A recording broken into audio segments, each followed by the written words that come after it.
empezar con lo que yo lo llamaría un termómetro de fe, ¿vale? Y dirás, ahora que se le ha ocurrido. Bueno, ya sabéis que de vez en cuando se me va un poco la castaña, ¿vale? No os preocupéis, no os alarméis, estoy bien. Así que para ello, quisiera ver si me puedes acompañar. ¿Me vas a acompañar? ¿Me vas a colaborar o me vas a dejar solo? Me vas a acompañar, ¿no? No me dejes aquí, que si no voy a parecer en plan todo margi. Solamente si consideras que tienes fe para las palabras o para las frases que yo te digo, levantas tu mano. Ya está, no te pido más. ¿Sí? Espérate, pero esperaos. Yo sé que Guillermo es un hombre de fe, una fe que inspira. Pero vamos paso a paso, ¿vale? Vale, yo quisiera empezar preguntando, ¿cuántos tienen fe para creer que mañana sale el sol? Veo más de uno no tiene fe para eso. Igual es que creen en el rapto o que mañana viene el Señor. Bueno, lo más probable, estadísticamente, es que salga el sol, ¿vale? ¿Cuántos tienen fe para creer que Jesús murió por cada uno de nosotros? Amén. ¿Cuántos tienen fe para creer que la Biblia es la verdadera palabra de Dios? Amén. Si no, tenemos un problema. ¿Cuántos tienen fe para creer en la sanidad de un hermano o hermana de la congregación? Amén. ¿Cuántos tienen fe para creer en la sanidad de uno mismo? Va bajando la intensidad, ¿eh? ¿Cuántos tienen fe para creer que Dios proveerá en todas nuestras deudas? Vale, ahora que respondan los que están en deudas. Los que están con problemas económicos. ¿Cuántos tienen fe para creer que Dios hará un milagro en cada una de nuestras vidas? Amén. Cuando he preguntado sobre aquellos que están con algún problema, si tienen fe, el amén ha bajado. Porque es más fácil creer en el problema de otro. Es más fácil creer que Dios intervendrá y hará algo sobrenatural en la vida de otro que creer en que Dios hará algo en la vida de uno. Eso no es así. Porque es muy fácil decir, hermano, voy a orar por tu necesidad. Vamos a orar. Voy a orar por tu petición. Pero ¿qué pasa cuando eres tú el que tiene la enfermedad? Cuando convives hora a hora con esa enfermedad y sufres los síntomas.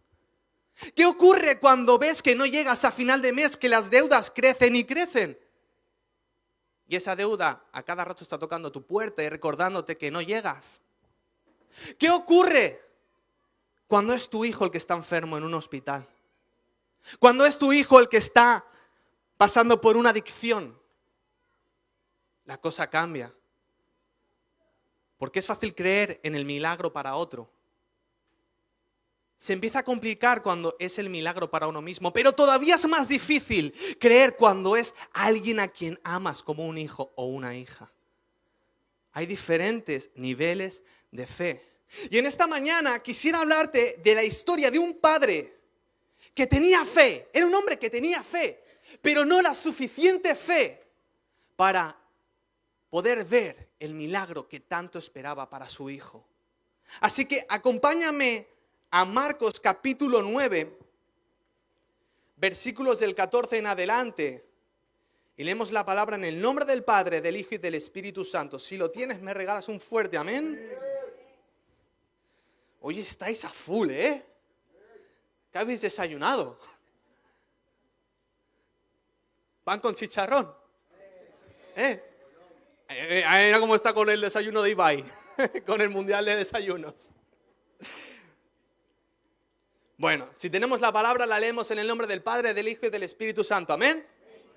Cuando llegó a donde estaban los discípulos, está hablando de Jesús, vio una gran multitud alrededor de ellos y escribas que disputaban con ellos. Y enseguida toda la gente, viéndole, se asombró y corriendo a él, les saludaron. Él les preguntó, ¿qué disputáis con ellos? Y respondiendo uno de la multitud dijo, Maestro, traje a ti a mi hijo, que tiene un espíritu mudo, el cual donde quiera que le toma, le sacude, y echa espumarajos y cruje los dientes y se va secando. Y dije a tus discípulos que lo echasen fuera y no pudieron. Y respondiendo él les dijo, oh generación incrédula, ¿hasta cuándo he de estar con vosotros? ¿Hasta cuándo os he de soportar? Traédmelo. Y se lo trajeron. Y cuando el espíritu vio a Jesús, sacudió con violencia al muchacho, que cayendo en tierra se revolcaba echando espumarajos. Jesús preguntó al padre: ¿cuánto tiempo hace que le sucede esto? Y él dijo: desde niño. Y muchas veces lo echa al fuego y en el agua para matarle, pero si puedes hacer algo, ten misericordia de nosotros y ayúdanos. Jesús le dijo: si puedes creer, al que cree todo le es posible. Inmediatamente el padre del muchacho clamó y dijo: creo, pero ayuda a mi incredulidad. Y cuando Jesús vio que la multitud se agolpaba, reprendió al espíritu inmundo, diciéndole: espíritu mudo y sordo, yo te mando, sal de él y no entres más en él. Entonces el espíritu, clamando y sacudiéndole con violencia, salió, y él quedó como muerto, de modo que muchos decían: está muerto. Pero Jesús, tomándole de la mano, le enderezó y se levantó. Y cuando él entró en casa, sus discípulos le preguntaron aparte: ¿por qué nosotros no pudimos echarle fuera? Y les dijo: este género con nada puede salir, sino con oración y ayuno. El título del mensaje es: ayúdame a creer. Y quisiera que tomásemos como protagonista, no al hijo, porque siempre que se toma este mensaje, siempre como que el que toma relevancia es el hijo. Pero ¿y qué del padre? ¿Qué hay del padre? Para ponernos un poquito en contexto, en el mismo capítulo, en el capítulo 9 de Marcos, podemos ver que Jesús estaba hace nada en un monte alto. Y ahí estaban Pedro, Jacobo y Juan. Y es un momento épico, porque Jesús muestra su verdadera gloria. Se muestra a sí mismo como Jesús, Dios, que es. Es lo que se llama la transfiguración. Y en ese momento aparecen Moisés, aparecen Elías, están los apóstoles flipando, no saben qué hacer, no saben cómo reaccionar. Pedro quiere construir un par de chozas, de cabañas para honrarles. Y ocurre algo increíble. Imagínate, ves a Jesús con las túnicas blancas, brillantes, con el pelo blanco. O sea, Jesús en su gloria, en su todo poder. Y estaban alucinando, pero llega un momento en el que Jesús se queda en la montaña y manda a los 3 discípulos que vayan otra vez con el resto de la congregación, con el resto de discípulos y apóstoles. Porque claro, después del domingo viene el lunes, después de la iglesia viene la rutina y viene la vida normal. Y es muy fácil creer cuando estamos en la iglesia. Pero ¿qué cuando llega el lunes? ¿Qué cuando llega la rutina? ¿Qué cuando ves a los compañeros aquel que no te cae tan bien? Porque siempre hay un compañero que no te cae tan bien. Vamos a ser claros. ¿Sí o no? Por muy cristiano que seamos, las cosas como son. Pero los discípulos regresan. Y al rato viene Jesús y se encuentra con una cena un poco rara. Porque claro, cualquiera pensaría: ahora llega el momento en el que el ministerio de Jesús, estos discípulos han visto a Jesús en su completa divinidad, seguro que vienen cargados de fe, que vienen fortalecidos, edificados, ahora su unción se multiplica por 100. Pero lo que encuentra Jesús es algo totalmente diferente. Se encuentra que hay un jaleo impresionante, que están los escribas, los fariseos y todos aquellos riéndose de los apóstoles, porque resulta que hay un muchacho, un niño, un joven endemoniado, haciendo todo lo que dice, o sea, tipo película de terror, ¿sabes? Echando espumarajo, gritando, dando voces, retorciéndose, sufriendo. Pero estaba el mal ahí mismo. Y los apóstoles reprendiéndolo, haciendo de todo, y no podían. El chico seguía retorciéndose y sufriendo. ¿Tú te imaginas aquella cena, los apóstoles, en el nombre de Jesús? Otros ahí con la chaqueta en plan Benny Hinn, el otro... Ya no sabrían qué hacer, en plan, ¿pero qué está pasando? Si Jesús nos dijo en Lucas 9:1, le dijo: habiendo reunido a los 12 discípulos, les dio poder y autoridad sobre todos los demonios, para sanar enfermedades. Jesús les había dado autoridad para hacer milagros. Esto había pasado antes. Y ellos se preguntaban entre ellos: ¿qué está pasando si Jesús nos dijo que podríamos hacer esto? Sin embargo, aquel muchacho seguía endemoniado, seguía sufriendo, seguía manifestándose. Entonces, vemos una escena de lo más rara. El chico endemoniándose, el otro disputando, los otros burlándose de los apóstoles frustrados. Y viene Jesús, en plan: bueno, voy a poner orden. porque esto no puede ser así. Y viene el padre. Y el padre empieza a explicarle a Jesús que al chico le daban convulsiones, como si tuviera un ataque epiléptico, que el demonio lo echaba al fuego, al agua, para intentar matarlo, que le hacía crujir los dientes, que era sordo, que era mudo, aunque a veces daba como voces. Pero además, el Evangelio de Lucas nos dice que era su único hijo, no tenía de repuesto, solo tenía uno. Y es tan importante este suceso que está en 3 de los 4 evangelios redactados. Si ya es importante que esté en uno, imagínate en 3. Había una clara intención pedagógica por parte del Espíritu Santo. Quiso decirnos, ojo, esto es muy, muy importante para la iglesia. Aprended de este pasaje. Pero pongámonos por un momento en la piel de aquel padre. ¿Cómo sería su vida? Porque solo estamos viendo una escena de su vida que es justo cuando Jesús va a hacer el milagro, minutos antes, pero ¿y qué de los años anteriores? Porque la Biblia no nos dice cuánto tiempo estaba sufriendo este niño. Quizás eran meses, años. Lo que podemos entender es que no eran días, es que era un largo tiempo que se venía dando esta situación. Y si eres padre, sabes que se sufre cuando tu hijo está en el hospital o cuando tu hijo está enfermo. Y a ver, que yo sepa, más de una gripe aquí no hemos tenido hoy. Lo más que ha tenido nuestros hijos ha sido una gripe, ¿no? Un resfriado. Gracias a Dios. Alguno más que otro. Y se pasa horrible. Pues tú imagínate la vida de ese padre. No podía dormir. Porque quizás si dormía, si no estaba lo suficientemente atento, ese demonio mataba a su hijo. Qué intranquilidad, qué nerviosismo, qué vida tan al límite. Estaría agotado, estaría extremadamente cansado. Ya habría intentado 1001 soluciones y nada ni nadie le podría ayudar. Hasta que por fin se encontró con Jesús. Y ahora me gustaría que pudiéramos ver qué actitudes fueron las que el Padre tomó para que Jesús pudiera hacer un milagro. Lo primero que podemos ver es que que el Padre estaba enfocado en lo que era importante. Porque la situación, como hemos dicho, era que se estaban peleando entre ellos, o sea, estaba su hijo y los demás peleándose a su alrededor. Tú imagínate que el Padre entra en la conversación. Que el padre entra en la disputa, empieza a defenderse, empieza a argumentar. Porque seguramente en aquella sociedad tan religiosa, los fariseos y los expertos de la ley estarían también diciéndole, ¿y por qué este demonio entró en la vida del niño? ¿Qué estaría haciendo el padre? ¿Qué estaría haciendo la madre? Seguro que han hecho brujería, que han pecado, que han hecho algo indebido y por esa razón invitaron al demonio a que entrara al niño.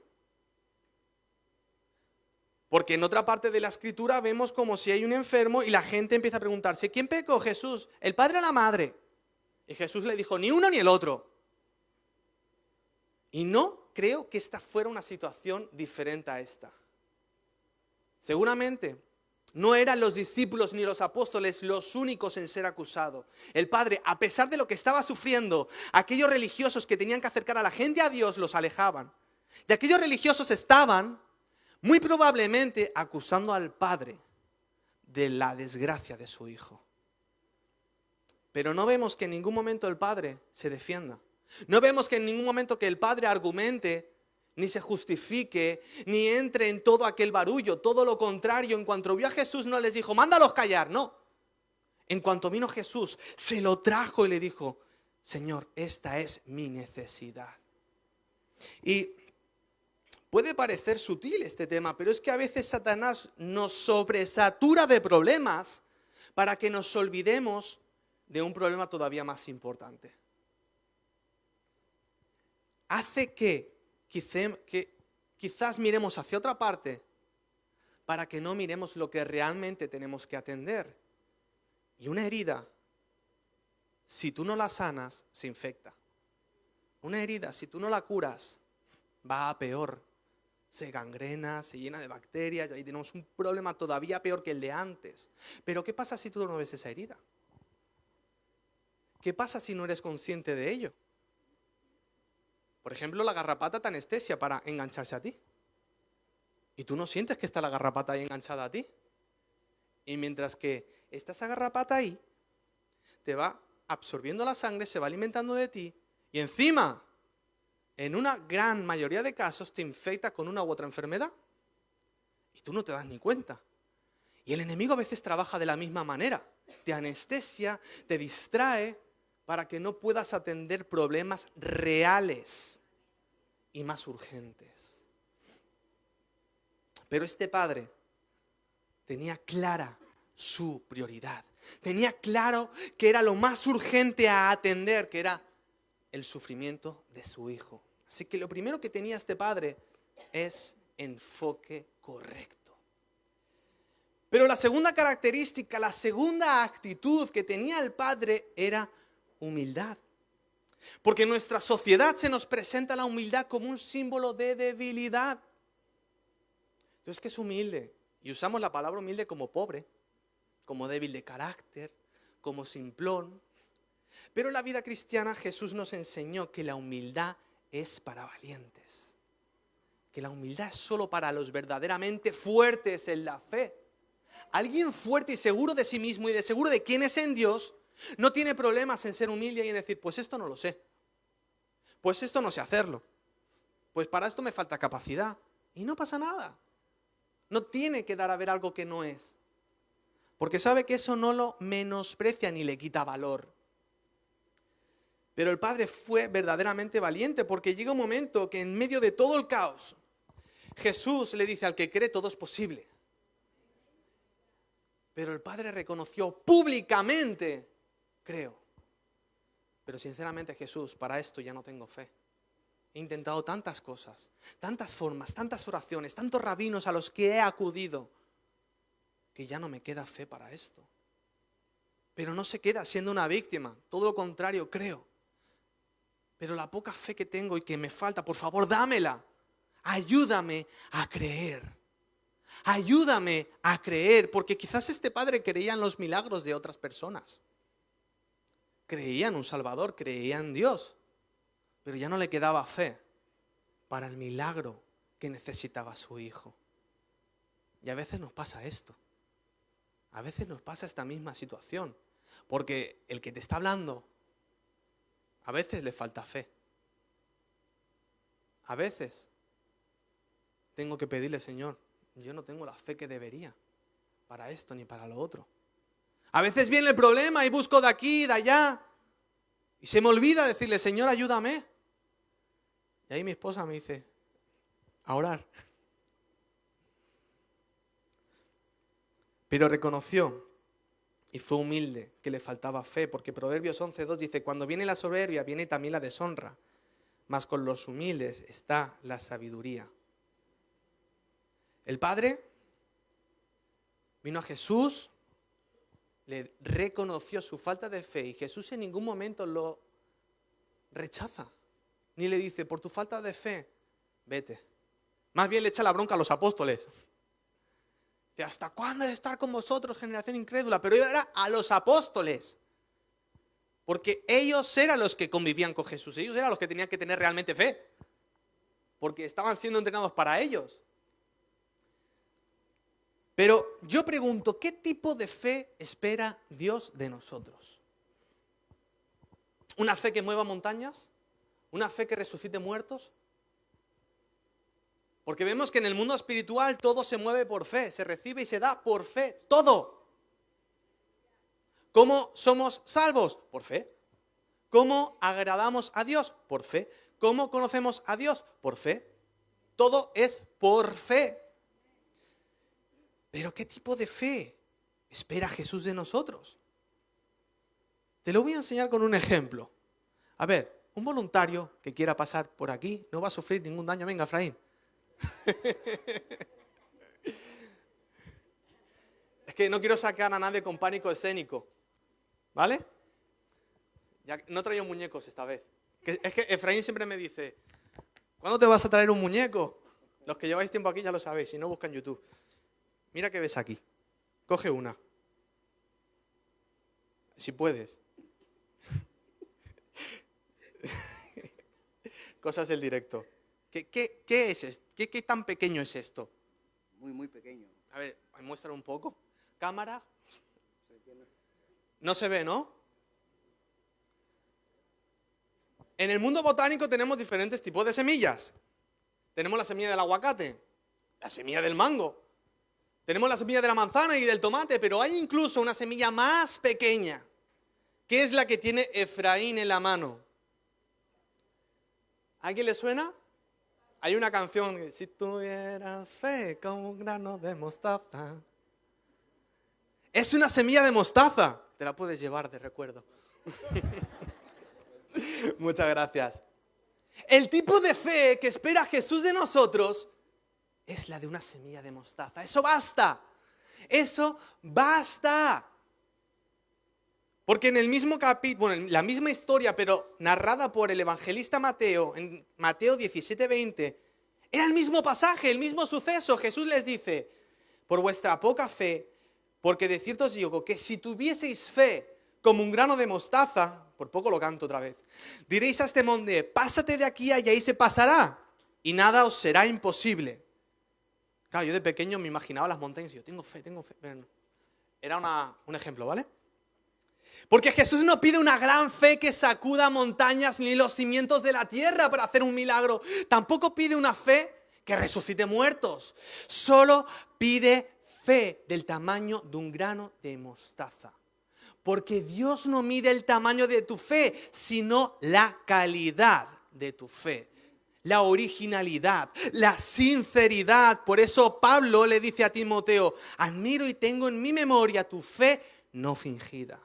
Tu fe real, tu fe auténtica, por pequeña que sea, porque vemos que Timoteo también tenía el síndrome del impostor, tampoco tenía mucha confianza en algún otro momento, pero por poco que tuviera tenía fe. Y una fe auténtica, una fe sencilla. Y ese es el tipo de fe que Jesús nos dice que debemos de tener. Porque ese pequeño grano de mostaza, esa pequeña semilla acaba siendo el más grande de todos. No me expliques cómo, pero es un árbol brutal, enorme, de los más grandes. De hecho dicen que es un arbusto, no lo sé, ahí ya los biólogos sabrán. Pero lo siguiente que vemos es que el Padre trajo su problema y dolor a Jesús. Cuando Jesús pregunta ¿qué pasa?, viene el hombre hacia él y le dice, traje a ti mi hijo. Y si nos fijamos bien en el pasaje, el verbo traer aparece 3 veces. La fe del hombre lo llevó a la acción. El primero en aparecer es traje. Es el Padre que trajo el Hijo a Jesús. Pero la solución no fue inmediata. Él presenta su problema a Jesús y todavía sigue habiendo unos minutos de espera. Aparte, él llevaba años esperando. Pero cuando empezó a darse la solución fue cuando trajo el problema a Jesús. El segundo que dice la palabra, el verbo traer, es Jesús, que le dijo, vale, tráemelo. Es la segunda vez que sale este verbo. En otras palabras, el Señor nos está diciendo, tráeme tu problema, tráemelo, por grande que sea. Yo no me ofendo, yo no me molesto, no te voy a discriminar, ni voy a decir, ¡ay, vaya hijo tengo! No, tráemelo. Es un mandato del Señor. El problema es que a veces traemos nuestros problemas donde no deberíamos. Buscamos el problema la solución en otra persona, en una entidad, en la asistenta.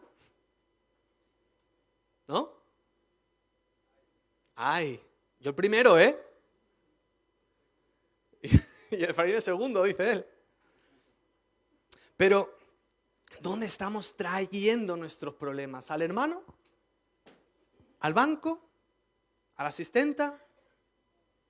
Jesús nos está diciendo, por más grande que sea tu problema, yo no me voy a asustar ni me voy a sorprender. tráemelo, tráemelo, que quiero ayudarte, que quiero hacer algo contigo, pero tráemelo, hasta que no me lo traigas no podré hacer nada. Pero la tercera vez que sale el verbo traer, habla de un plural. Jesús dice, traédmelo, y dice la palabra de Dios que lo trajeron. Ya no fue el Padre solo, lo trajeron en comunidad, en grupo, en familia, porque quizás el Padre solo no podía. Y hay veces que tenemos que ser lo suficientemente humildes para decir yo solo no puedo. Y Dios nos regaló la iglesia imperfecta, porque es imperfecta, porque está llena de seres imperfectos como nosotros.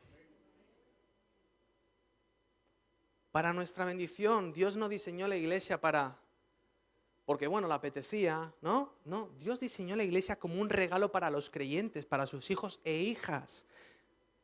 Primera de Pedro 3:8, la Nueva Versión Internacional dice, en fin, vivan en armonía los unos con los otros, compartan penas y alegrías, practiquen el amor fraternal, sean compasivos y humildes, porque la vida cristiana está hecha para vivirla en comunidad.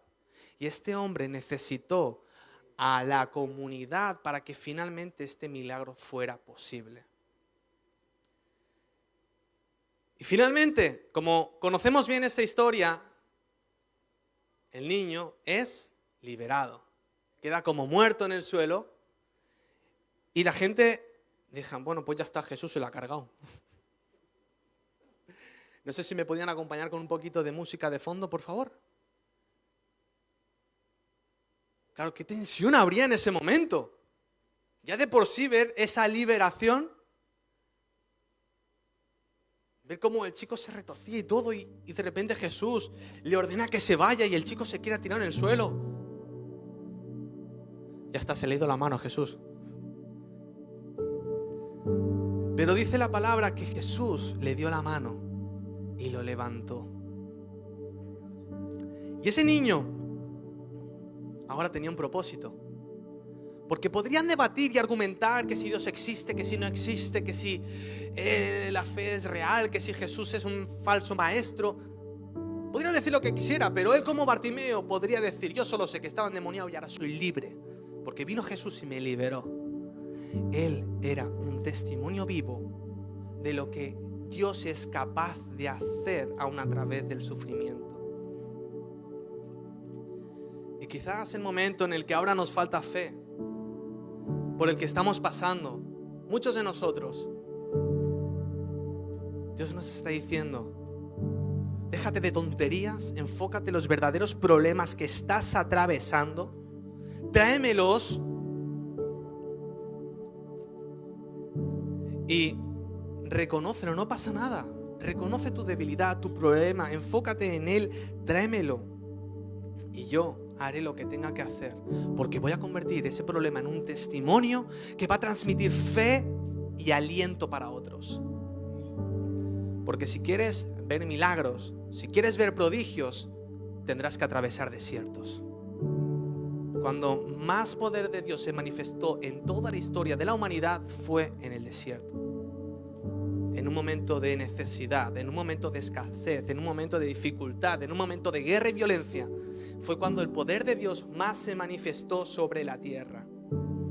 Y quisiera acabar con una tragedia que ocurrió esta semana. Esta tragedia no salió a los medios ni va a salir seguramente.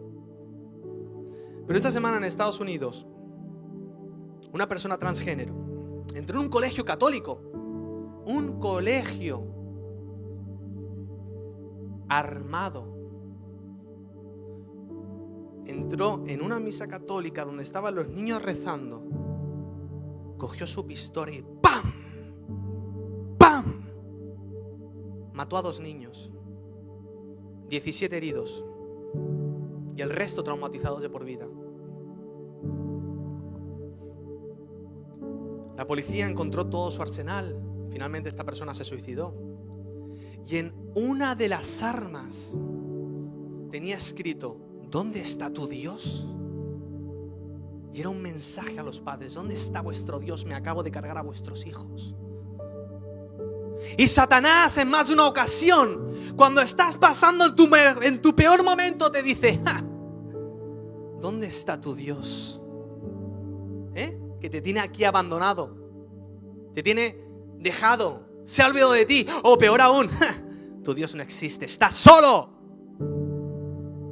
sola, en tu peor momento. Pero Dios siempre ha estado ahí y va a estar ahí. Porque esa pregunta era la que atormentaba al padre. ¿Cuántas noches llorando, con aquella frustración, aquella impotencia de no saber cómo ayudar a su hijo? ¿Cuántas veces los demonios le dirían, ¿dónde está tu Dios? Pero en el momento indicado, perseverando y esperando, aun cuando ya no tenía fe, cuando ya casi no le quedaba fe, apareció Jesús y hizo el milagro que tanto estaba esperando. Por eso, iglesia, no tengamos miedo de decirle a Jesús, ayúdame a creer. No tengo fuerzas, no tengo fe, lo reconozco. Quizás no soy el cristiano que debería ser, pero ayúdame a creer. Ayúdame a creer. Porque Dios siempre va a estar con nosotros. Esté, no esté, sintamos, no lo sintamos. Porque qué fácil sería sentirlo siempre, ¿no? Qué fácil sería que nos hablara audiblemente, ¿no? Qué fácil sería que tuviéramos visiones constantemente, que se apareciera y poder conversar con Él, ¿no? Como Moisés. Pero ahí ¿dónde estaría la fe? La fe es ese puente que nos une al Padre a través del Hijo y con el Espíritu Santo. Por eso no tengamos miedo de decirle, Señor, ayúdame a creer. Soy débil, me falta fe para esto, pero ayúdame a creer. Amén.